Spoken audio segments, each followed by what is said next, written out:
तो बढ़ते प्रदूषण को लेकर दिल्ली के एलजी सख्त नजर आ रहे हैं। एलजी ने मुख्यमंत्री आतिशी को पत्र लिखा है, पड़ोसी राज्यों से मदद मांगने का सुझाव दिया है। स्थानीय वजहों से प्रदूषण में 74% की बढ़ोतरी, यानी कि बेहद चिंताजनक तरीके से ग्राफ बढ़ रहा है। पोल्यूशन का एयर क्वालिटी इंडेक्स लगातार खराब श्रेणी में प्रवेश करता हुआ नजर आ रहा है। वायु प्रदूषण को कम करने की कोशिश प्रशासन की तरफ से, शासन की तरफ से लगातार की जा रही है, लेकिन यहां पर धरातल पर जो रिजल्ट है वो बिल्कुल शीर्ष नजर आ रहे हैं। अब वायु प्रदूषण बेहद ज्यादा गंभीर श्रेणी में जा पहुंचा है।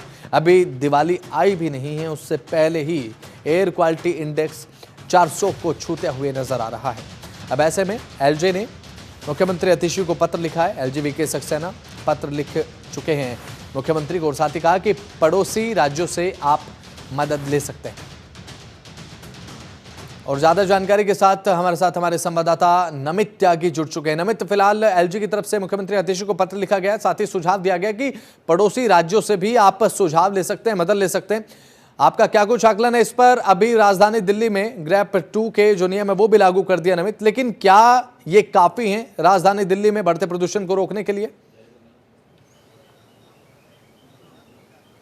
देखिए बिल्कुल बसंत, दिल्ली के अंदर जिस तरीके से प्रदूषण लगातार बढ़ रहा है, एक्यूआई लेवल लगातार बढ़ रहा है। कल देर शाम दिल्ली के एलजी की तरफ से एक लेटर जो है वो दिल्ली के मुख्यमंत्री आतिशी को लिखा गया था, और जिसमें कहा गया था कि आप पड़ोसी राज्यों से, चाहे उसमें उत्तर प्रदेश हो या फिर हरियाणा हो, उनसे आप मदद मांगिए, वो सहयोग ज़रूर करेंगे। इसके साथ साथ एलजी ने अपनी तरफ से भी कहा कि वो भी सहयोग देने के लिए तैयार है। और अभी कुछ देर पहले ही तकरीबन 11:15 पर एलजी सचिवालय पर, जहाँ पर हमारी मौजूदगी है, यहाँ पर एलजी जो कि दिल्ली के एलजी हैं, उपराज्यपाल हैं विनय कुमार सक्सेना, उनकी अध्यक्षता में एक जो बमे की वो शुरू हुई है, जिसमें दिल्ली के मुख्यमंत्री आतिशी हैं। इसके अलावा पर्यावरण मंत्री गोपाल राय उस बैठक में हैं। इसके साथ साथ पर्यावरण विभाग के जो तमाम अधिकारी हैं वो इस बैठक में मौजूद हैं। निश्चित तौर पर चर्चा होगी कि आखिर दिल्ली के अंदर जो एक्यूआई लेवल लगातार बढ़ रहा है, क्योंकि अभी दीपावली से पहले ही कई जगह हमने देखा कि कल एक्यूआई लेवल 400 को पार कर गया, चाहे उसमें आनंद विहार की बात करें, जहांगीरपुरी की बात करें, जहां पर एक्यूआई लेवल काफी ज्यादा बढ़ गया था। ऐसे में उसको कैसे कंट्रोल किया जाए, इस पर चर्चा हो रही है, क्योंकि अभी फिलहाल दिल्ली के अंदर ग्रैप 2 के नियम लागू हैं। क्योंकि ऑन एवरेज की बात करें तो 300 से 400 के बीच में एक्यूआई लेवल दिल्ली का है, लेकिन अगर AQI level on average Delhi का 400 को क्रॉस कर गया तो फिर दिल्ली के अंदर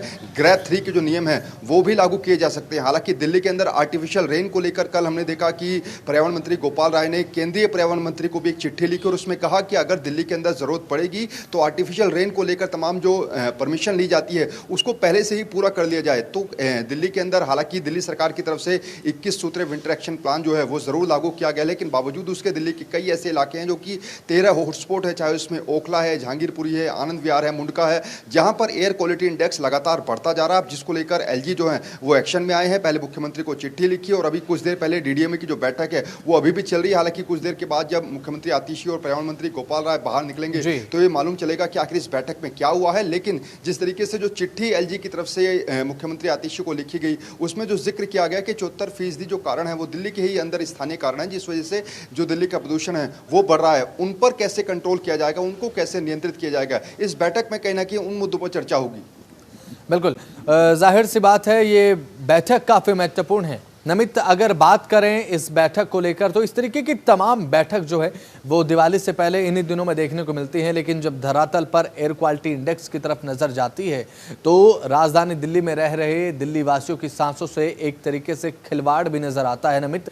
और साथ ही साथ ये मान के चले कि आने वाले समय में शासन और प्रशासन के सामने और खासकर दिल्ली वासियों के सामने प्रदूषण एक विकराल रूप धारण करेगा, जिस तरीके से अभी लगातार एक चिंताजनक तरीके से ग्राफ बढ़ता जा रहा है एक्यूआई का।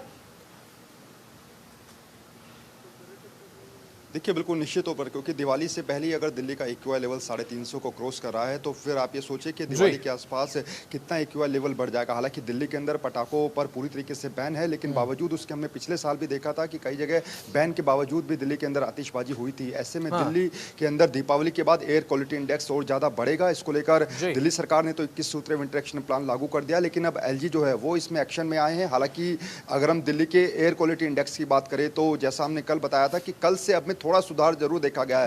कल जहां पर आनंद विहार का एयर क्वालिटी इंडेक्स 401 पर पहुंच गया था, वो 390 पहुंचा है। इसके अलावा बाकी जो दूसरे इलाके हैं, जो कि 13 हॉटस्पॉट के लिए एक कमेटी भी दिल्ली सरकार की तरफ से बनाई गई थी अलग अलग हॉटस्पॉट को लेकर, जिसकी जो जिम्मेवारी थी वो एमसीडी के डीसी को दी गई थी। तो ऐसे में कदम तो उठाए जा रहे हैं, लेकिन उनका असर जो है वो कितना होगा ये देखना होगा। दूसरा ये कि आखिर ये जो बैठक चल रही है इसमें जो पड़ोसी राज्य हैं, चाहे उसमें हरियाणा हो या फिर राजस्थान हो या फिर उत्तर प्रदेश हो, कल हमने देखा कि जो डीजल की बसें तीनों राज्यों की तरफ से दिल्ली के अंदर आती हैं, उसको लेकर भी पर्यावरण मंत्री गोपाल राय ने तीनों राज्यों के जो ट्रांसपोर्ट मिनिस्टर हैं उनको चिट्ठी लिखी थी और उसमें कहा था कि जब तक दिल्ली के अंदर पोल्यूशन बढ़ रहा है तब तक हरियाणा हो, उत्तर प्रदेश हो या फिर राजस्थान हो, वहां से डीजल की बसें दिल्ली की तरफ ना भेजे। तो ऐसे में दिल्ली के जो पड़ोसी राज्य हैं उनसे भी सहयोग मिलने की उम्मीद है और वहां से सहयोग मिलेगा तो फिर दिल्ली के अंदर प्रदूषण में सुधार देखा जा सकता है। बिल्कुल।